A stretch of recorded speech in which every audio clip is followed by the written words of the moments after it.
সম্মানিত রোজাদার ভাই বোনেরা, আজকে আমরা জানব কি কি কারণে রোজা ভঙ্গ হয়ে যায়। এক, ইচ্ছা করে পানাহার করলে। কেউ যদি রোজা রাখে ইচ্ছা করে পানাহার করেন তাহলে তার রোজা ভঙ্গ হয়ে যাবে। দুই, বিড়ি সিগারেট ইত্যাদি পান করা, তাও রোজা ভঙ্গ হওয়ার কারণ। তিন, সুবহে সাদিক হয়ে গেছে একথা জানার পরেও আজান হয়নি, এই অজুহাতে পানাহার করলে রোজা ভেঙে যাবে। চার, রোজার কথা স্মরণ হওয়ার পরেও অসাবধানতা বশত গলার ভিতর পানি চলে গেলে। পাঁচ, নাকে অথবা কানে ড্রপ দিলে যদি এই ড্রপ সরাসরি গলায় চলে যায় তাহলে রোজা ভঙ্গ হয়ে যাবে। ছয়, পেটের কোনো পথে যদি এমন কোনো ঔষধ দেওয়া হয় যে ঔষধ সরাসরি পাকস্থলিতে চলে যায় তাহলে রোজা ভঙ্গ হয়ে যাবে। সাত, ইফতারের সময় হয়নি কিন্তু ইফতারের সময় হয়েছে মনে করে কেউ যদি ইফতারের সময় আগের ইফতার করে ফেলেন তাহলে তার রোজা ভঙ্গ হয়ে যাবে। আহারযোগ্য নয় এরকম যে কোনো বস্তু কেউ যদি গিলে ফেলে তাহলে তার রোজা ভঙ্গ হয়ে যাবে। আট, থুতুর সাথে রক্তের পরিমাণ যদি সমান হয় অথবা থুতুর সে রক্তের পরিমাণ বেশি হয়, কেউ যদি থুতু গিলে ফেলেন তাহলে তার রোজা ভঙ্গ হয়ে যাবে। নয়, কেউ যদি রোজা অবস্থা বীর্যপাত ঘটান যে কোনোভাবেই তাহলে তার রোজা ভঙ্গ হয়ে যাবে। 10, ইচ্ছা করে বমি করা, ইচ্ছা করে বমি করলে রোজা ভঙ্গ হয়ে যাবে। 11, সামান্য বমি আসলে পরে যদি এই বমিটা উনি গিলে ফেলেন তাহলেও রোজা ভঙ্গ হয়ে যাবে। 12,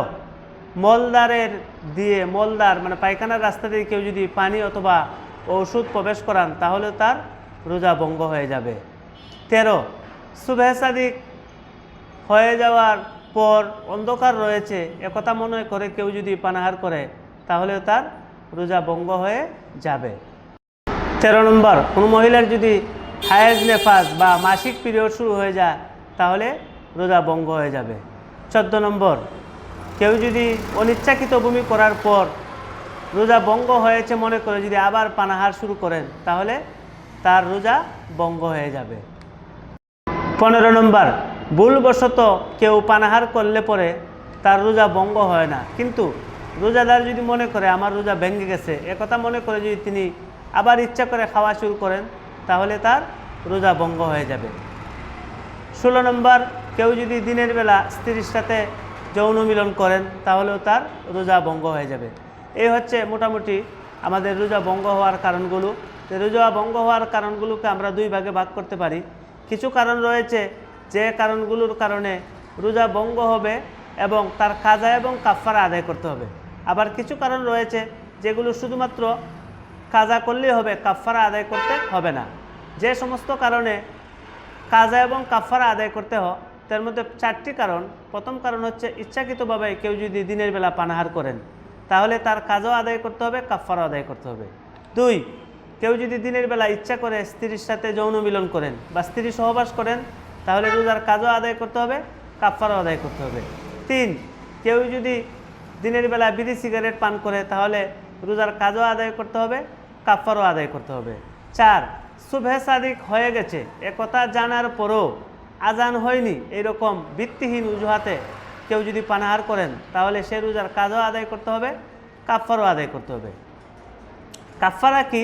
কাফারা হচ্ছে কেউ যদি ইচ্ছা করে একটি রোজা ভঙ্গ করে তাহলে তার জন্য শরীয়তে কাফারার বিধান দিয়েছেন। কাফারা হচ্ছে এক, গোলাম আজাদ করা। যেহেতু বর্তমানে পৃথিবীর সব মানুষের স্বাধীন, গোলামের প্রচলন নেই, তাই নিচের 2টি বিষয় আমরা যে কোনো একটি আদায় করতে পারি। এক হচ্ছে ধারাবাহিকভাবে 60টি রোজা পালন করা। একটি রোজার জন্য ধারাবাহিকভাবে 60টি রোজা পালন করতে হবে এবং এই রোজার কাজও আদায় করতে হবে। 2 হচ্ছে যে 60 জন মিসকিনকে 2 বেলা পেট ভরে খাওয়ানো। একটি রোজার জন্য 60 জন মিসকিনকে 2 বেলা পেট ভরে খাওয়ানো, এই হচ্ছে রোজার কাফারা।